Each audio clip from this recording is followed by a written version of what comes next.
trying to use something like crypto or Bitcoin as a circumnavigation of sanctions is just not a very good tool. Everyone would see the transactions. Every bot on Twitter would pick up a huge transaction moving between wallets. And then also, who's going to take the other side of that trade? Hi, and welcome to the FinancialFox, finance, investment, and crypto with a twist. I'm your host, Steffy B. I'm the founder of PR company Cassiope Services, and every week I bring to you my favorite conversations with investment experts, market disruptors, mover and shakers, and the coolest projects in crypto. Crypto is showing its strength during this crazy time of political uncertainty, market volatility, and we are actually seeing what crypto can do for good. And today I'm going to discuss that and much more with Jeff Hancock, CEO of Coinpass. But before we go into the episode, remember that all the content here is only for informational purposes and we don't give any financial advice. So before you decide to make an investment decision, do your own research. And also, if you're not subscribed to our channel, click the subscribe button and follow us on social media to stay up to date with our news and interviews. Let's get straight into the episode. Hi, Jeff. How are you? I'm good, Steph. Nice to see you again. How have you been? Yeah, I'm fine. Listen, so much is happening right now with this geopolitical situation and the market volatility, and crypto is kind of being used as a weapon, isn't it? It's a bit politicized. And, from one side, you have got, donation going in crypto to Ukraine. And on the other side, you have got Russia that perhaps could use crypto to avoid economic sanctions. So I just wanted to talk to you a little bit on the role of crypto during these times.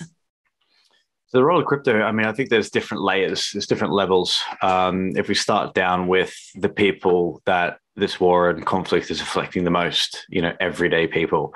Russian ruble saw a massive collapse, 30, 40, 50%. Looked like pretty much every altcoin chart I've ever seen in my career. And people wanted to protect their wealth or protect their life savings are looking at something like crypto because it is fully decentralized. They can take it with them anywhere in the world. And we saw volumes in terms of platforms like local Bitcoins or Paxful spike massively the day after the invasion, and obviously the last few weeks. People literally trying to dig their life savings out and hold on to something while this conflict goes on. We've got, protesting on both sides. Obviously, Ukrainians protesting against the war, but also Russian people themselves in Moscow, in London, in America, all over the world protesting against this war. And they're seeing, they're the ones that are going to be the most affected by this. But at a state level, at a much larger level, so we'll skip straight to the top. Even if a government were holding large quantities of crypto in storage somewhere to access for these kind of usage, I don't see it as a tool that they could possibly use to go around sanctions. I think in terms of funding a war effort internally in their own systems and dealing with their own intergovernmental agencies or troops or manufacturers, that kind of stuff, I can definitely see it being used as their own liquidity supplies dry up. But if you think about the cost of a war could be, in the billions a day, trying to use something like crypto or Bitcoin as a circumnavigation of sanctions is just not a very good tool. Everyone would see the transactions. Every bot on Twitter would pick up a huge transaction moving between wallets. And then also, who's going to take the other side of that trade? Who's going to provide some sort of financing, whether it's in US dollars or euro or whatever, to fund that war effort when they're being actively sanctioned and cut off the SWIFT network? No one's going to really stick their head out of a multi-million, multi-$100 million Bitcoin trade in order to facilitate that. Yeah, I think this element about crypto being public, that's really, it is an important point to make. And I do think that, I kind of agree with you. Crypto can really be used as a way to fund war, really. But on the flip side of that, it's also proven very resilient and very robust as a humanitarian effort. We saw the official Ukrainian government Twitter profile, put out some addresses, and immediately the community were obviously checking these addresses, who's actually in control of them, are they legit, is it a scam, and they were proven to be legitimate. And we've seen huge amounts of support from all over the world. First it was 5 million, then a few days ago it was 10 million. Now up here it's topped to over 50 million worth of donations. And what can Ukraine do with it? Well, because they're the defenders in this conflict, unfortunately, they can rely on their allies. If they need to liquidate it back into hard currency, they can use it, again, internally to get it to those manufacturers, or getting it to relief aid, moving money around where they need to fund these defensive efforts. But everyone from everywhere in the world has the ability to funnel capital into one specific wallet address and one specific source that cuts out all the middlemen. So for this specific kind of conflict, we're talking about two different sides here, the invader and the defender. It's definitely working as it should, as a completely transparent, public, fast, quick way to move capital around where it's needed immediately without any of this middleman nonsense in between. I think it's interesting that we have seen so much support. At the same time, we have crypto exchanges like Binance, for example. They offer a big support to the Ukrainians, but they didn't shut down a Russian account. And I think that's a very interesting point, because that's the reason why crypto was born, to really be available to anybody. So the centralized exchange part is a very interesting kind of conflict conversation as well. We saw a similar stance from Coinbase, from KuCoin, from Kraken, etc. That the essence of crypto being open is that they will not abide by FATF sanctions. But if you think about the greater good and the greater conflict here, is that shutting off financing to specific layers of country control is the only way that this conflict may end. It may go on for a long time. It may spill off into something more significant. So supporting, the spirit of crypto through not shutting down those kinds of accounts can sort of be counterintuitive depending on the situation. I think for a situation like this, we have to look at, the greater good here. Here's a country that's invaded and started pretty much an illegal war, as they call it, an invasion. And by not taking action and following suit with, global sanctions, it's definitely not helping. It is a very tricky bit. I think when you're talking about crypto, you're talking about blockchain, you're talking about the decentralized part of the network. Centralized exchanges form a part of that network, but where the intermediary, where the endpoint between where legacy banking stops and the new crypto infrastructure starts. So being either one side of that or the other, sometimes you also have to think of what the business needs to survive long term, and also how you're impacting the rest of the world. Yeah, listen, obviously we are seeing Russia is gathering supporters with China, Brazil, maybe India.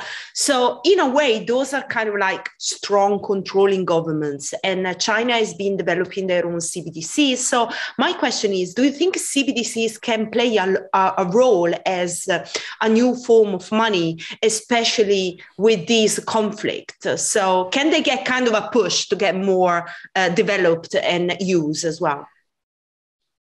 I think they can get developed and used because all central bank digital currencies are, in their current format or their current ideology, is a digital, faster, more efficient way of the existing fiat currency central system. So all the central banks are going to talk to each other. All the central banks would hopefully, maybe have one ledger each, or, let's hope all central banks are on a single ledger, a single decentralized ledger, to speed up essentially the bottlenecks of the SWIFT network. But all of those central banks are still going to be interconnected, and they're still going to have, that government level oversight to them. So a central bank digital token is only as good as who you can trade it with. One of the news reports I saw was quite an astonishing one, that close to 65% of Russian reserves are in other central banks in other parts of the world. So the liquidity they were holding on their own territory was actually only, 250, maybe 300 billion worth of gold, worth of cash, worth of whatever. So being cut off from the rest of their money supply and the rest of their assets severely crippled their ability to finance their war effort. So having a CBDC internally, sure, you speed up the flow of transactions, or you speed up the velocity, but being able to trade with other counterparties is still a central bank Swift-esque, Swift network-esque kind of problem. So it can work, but I don't think the speed of innovation will allow them to trade internationally to pull a fast one on all the other governments. Especially with the timing with this CBDC development that is it had its potential, but it still comes down to trading counterparty. Where's the other side of that liquidity coming from? Exactly. So let's say we look at the impact basically that this war is having on crypto, and we have seen the price of Bitcoin spiking. What is going to happen next? What are your kind of prediction? Where do you see the crypto market moving in the coming months? That's always a really good question. And 50% of people get it right, the other half get it wrong. And by saying nothing, everyone gets to be right. So it's I wouldn't be in this business if I wasn't bullish on crypto. I'm probably more bullish on its rate of adoption rather than just price speculation. So if crypto has shown anything now is that it can be used as a relief tool, a very effective one en masse. 50 million may not sound like a lot, but when it's going directly to, the end troops, directly into aid, directly to the other kind of things, and people are giving from 10 quid worth of Ethereum up to 2 to 3 million each. Some of the whales out there that are doing an amazing job. It's proven that its usefulness and its utility, especially in a time like this where speed and reliability is everything. It's shown that it could be a useful tool for good, not just for making meme tokens and illicit transactions. But with that kind of activity, with the networks being used as they're supposed to do, that in the past has always created value as well. When we see a large usage of Ethereum, we see gas prices spike, we see Ethereum prices spike. When we see a massively bullish sign for Bitcoin, i.e. El Salvador make it legal tender, others, there's plenty of bets out there for which country is going to be next. That has always spurred on a very positive correlation with price activity.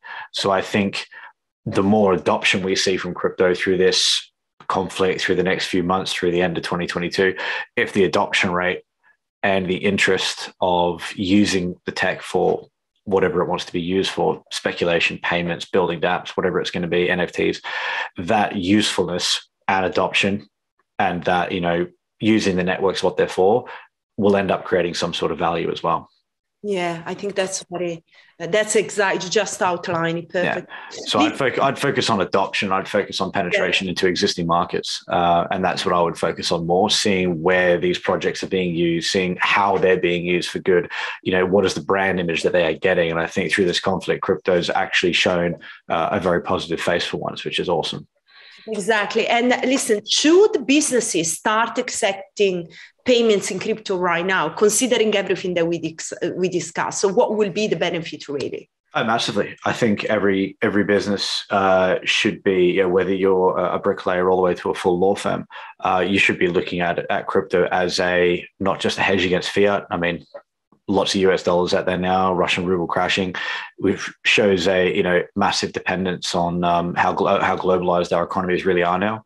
I think the onset of this conflict is going to have a massive knock-on effect to the price of cars, the price of computers, the price of tin goods, fertilizer, how fertilizer is used in crops. A lot of the stuff that's made in Russia will no longer be available, and it's going to put on a huge strain.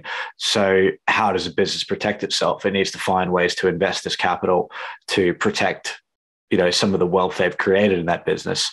And crypto, there are many, many avenues to do that.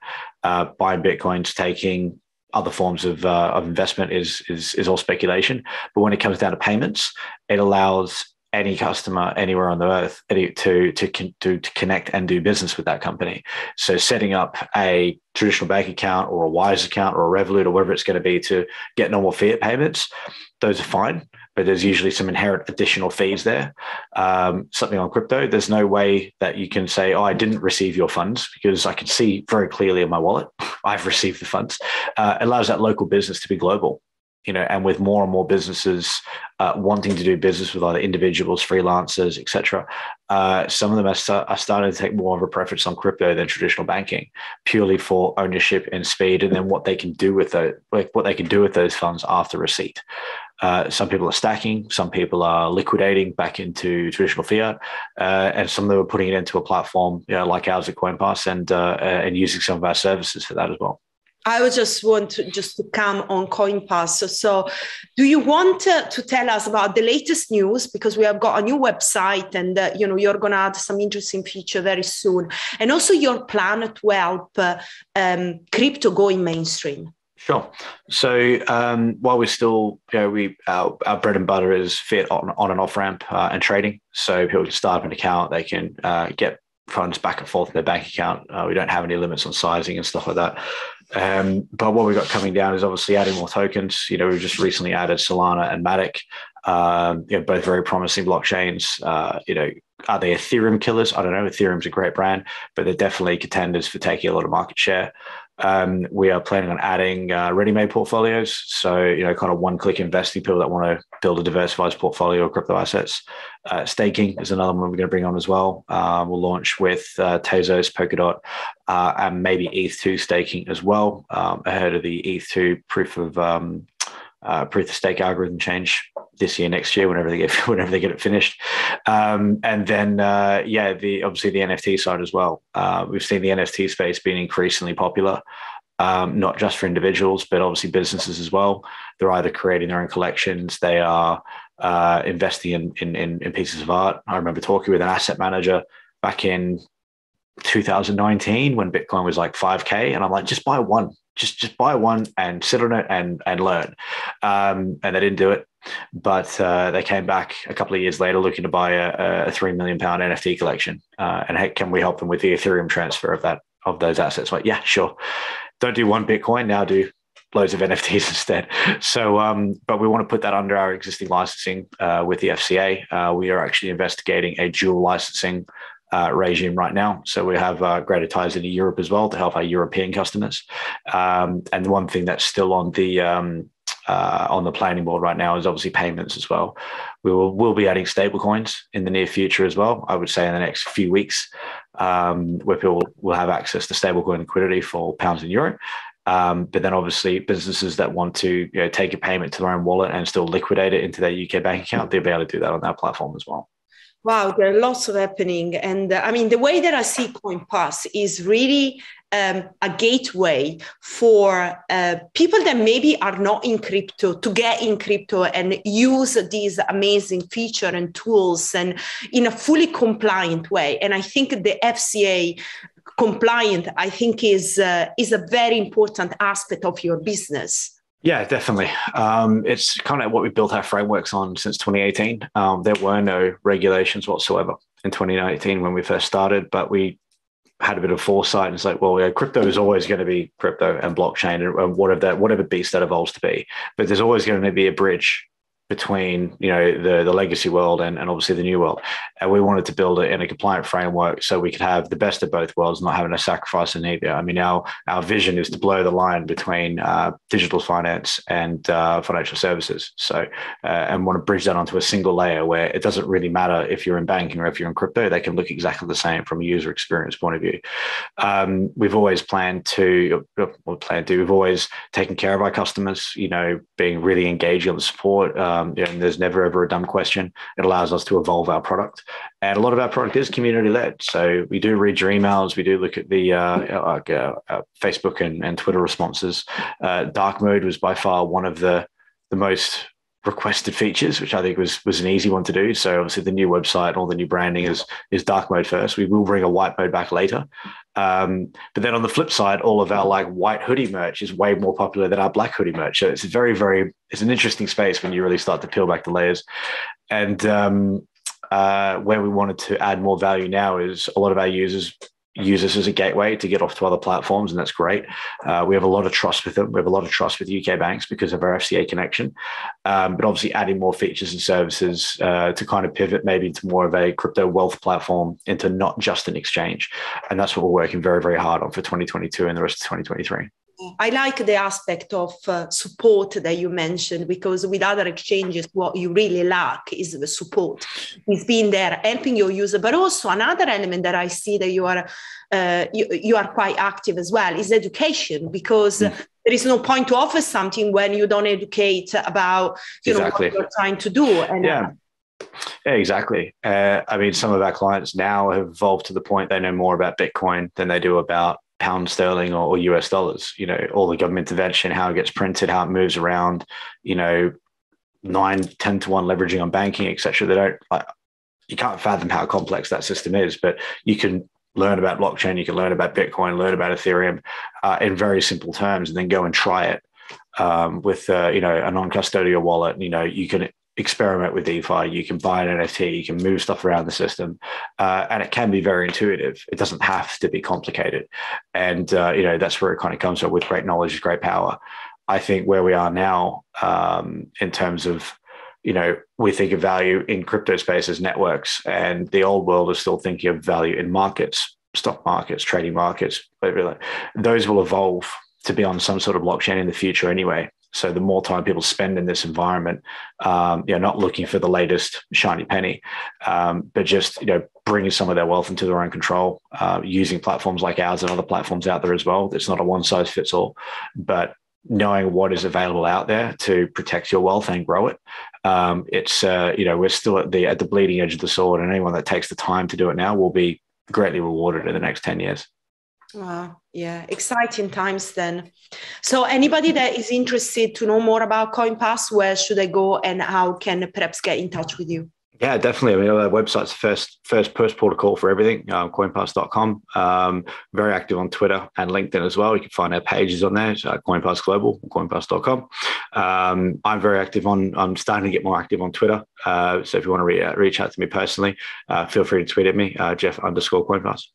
Fantastic. That could be quite interesting for business, as we said. They might want to, discuss opportunities with you. Okay. No, exactly. Thank you so much for coming on the show, and I'm going to have you back soon, in a few months, and then we see what, how things has been developing. Amazing. Thank you very much, Steffy. I'll see you next time.